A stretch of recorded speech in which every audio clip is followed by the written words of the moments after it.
Hi, I'm Cheryl and welcome to the Sewing Room channel. In this video tutorial, I'm going to show you how to make this really easy oven mitt. You have an optional Christmas tree that you can use a machine applique process. It's really easy, great for beginners. So let's get started. You don't have to use Christmas fabric on this oven mitt. You can make it out of any fabric that you want. You can also make any design up here that you want. We're using iron-on fusible web to put the tree on. This is also a great scrap buster because all you need are small pieces of fabric. You'll need the following fabrics for this project. Out of fabric A, you'll need one 7.5 by 9.5, one 2 3/4 by 42 inches, and that is your binding strip. So when you cut that out, leave your fabric folded, selvage edges together, and cut from the fold line down towards your selvage edges, and that will give you your strip that's long enough for the binding. One more piece of fabric A, 2 inch by 7.5 inch. Fabric B, one 7.5 by 9.5, one 7.5 by 5.5, one 7.5 by 8 inches. Out of fabric C, you'll need one that's 3 inch by 7.5 inch. Cotton batting, two 7.5 by 9.5 inch pieces, or you can use one cotton batting and one Insulbright, which is a synthetic fabric that helps block the heat. To make the tree, you're going to need about a 5.5 inch square, and you'll need Pellon Easy Steam 2 iron-on fusible web or any other fusible web. Take the fabric B piece that is 5.5 by 7.5. And then this is fabric C that is 3 inches by 7.5 inches. Bring front sides together, stitch 1/4 inch seam, press it on the back side, unfold and press on top, and push this seam towards the bottom strip. These are cookie cutters that I purchased from Walmart about a year ago. They were, I think, $1.99. These are great templates for doing applique patterns. So look for cookie cutters if you really don't know how to draw. I don't know how to draw, so I'm always looking for these. So I'm going to use the little Christmas tree. This is my fusible web. It comes in larger sheets, but you only need a small piece for whatever your design is. There are two sides. One has plain paper on the back.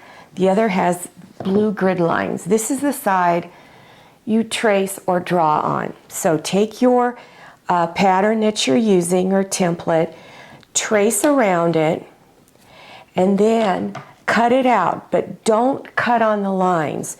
You're going to go out about 1/4 inch and cut it out of your sheet. After cutting it out, then remove the plain paper off the back. If you have a hard time getting it to come off, just score it with a straight pin. You're just tearing the paper. Bend it until a piece pops up and then pull it off. Now, make sure you're not lifting the glue side off. So the glue should be stuck to the blue grid line paper. It'll be sticky on the back. Here is the front of my fabric.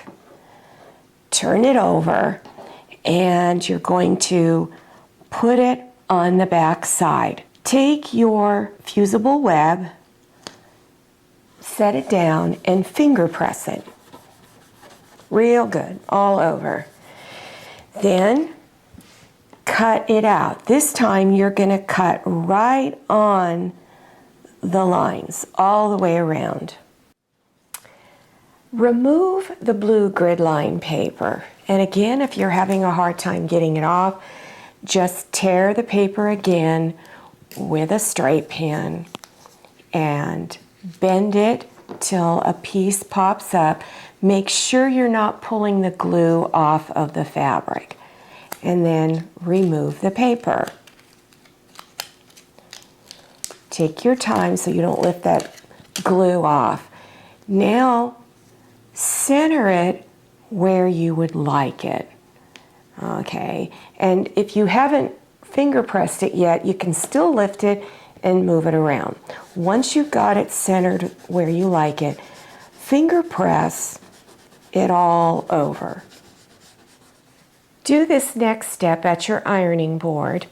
Fuse it on. In order to fuse this on, you're going to need a hot iron with steam, a damp cloth that you put over it. I usually just keep a spray bottle nearby and I just will spray it down. I'll dampen it pretty good. Then set your iron down, give it a burst of steam, and hold it for 12 to 15 seconds. After you've held it for that amount of time, then you want to let it cool down for just a few minutes. Here are some suggested applique stitches to do around your design. This is a small satin stitch. This is a medium. It depends on how small your design is. If it's really, really small, of course, I would recommend this one. If it's not that small, this is probably my favorite, is this medium satin stitch. Test it out on a piece of scrap fabric to see what you want, and also if you need to tighten the stitch up a little bit.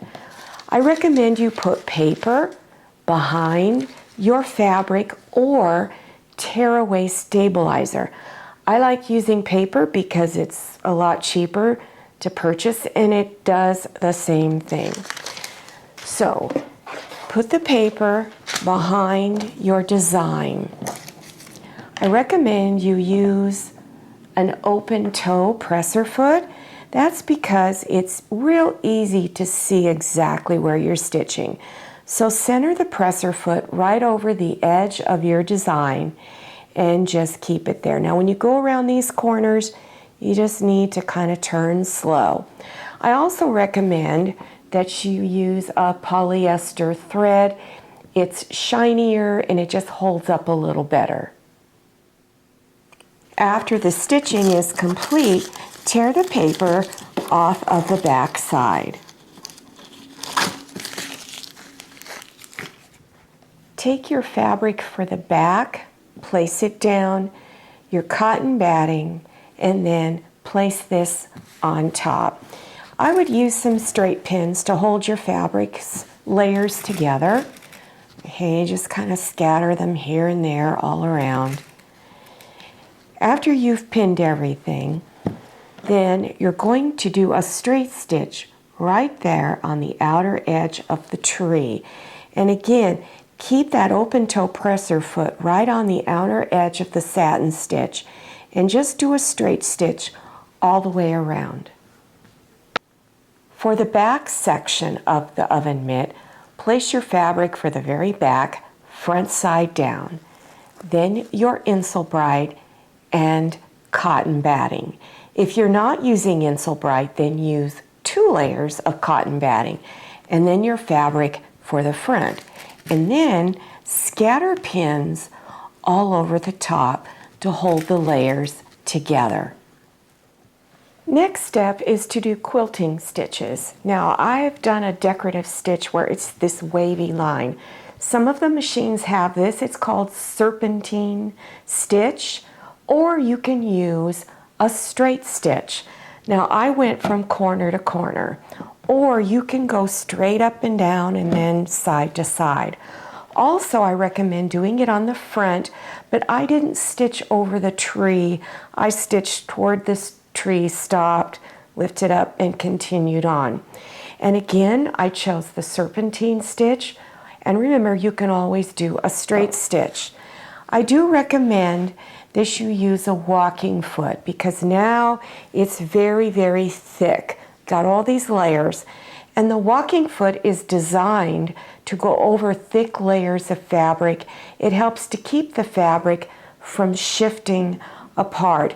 You can get these at sewing machine stores, sewing machine supply websites, and Amazon.com.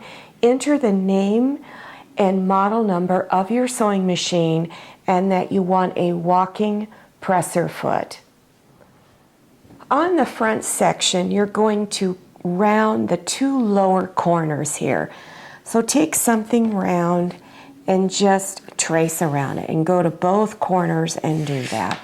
And then either with a pair of scissors or rotary cutter, go ahead and trim them off. Now on the back section, you're going to round all four corners. Take your strip of binding that is 2 inches wide by 7.5 inches long, fold it in half and press. Then place it up here, the raw edges, at the top end of the front section, and then stitch it on 1/4 inch seam. Fold the binding out towards the top and then press this with your iron. It's going to make it a lot easier to fold it over to the back. Then fold it over, and you want to pull this folded edge past your stitch line here.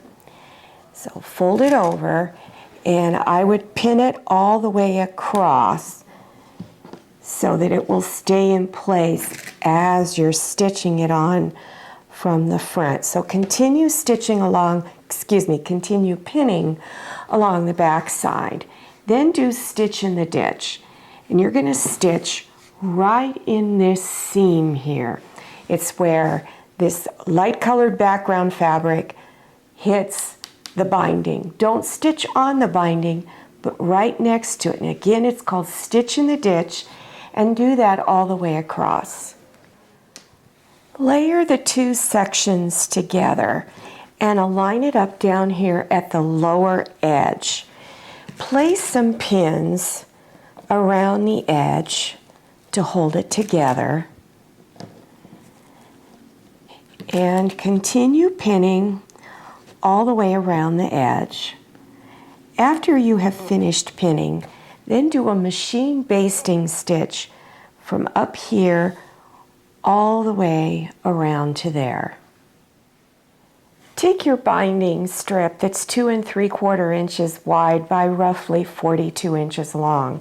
Make sure you cut the selvage ends off at each end of the strip.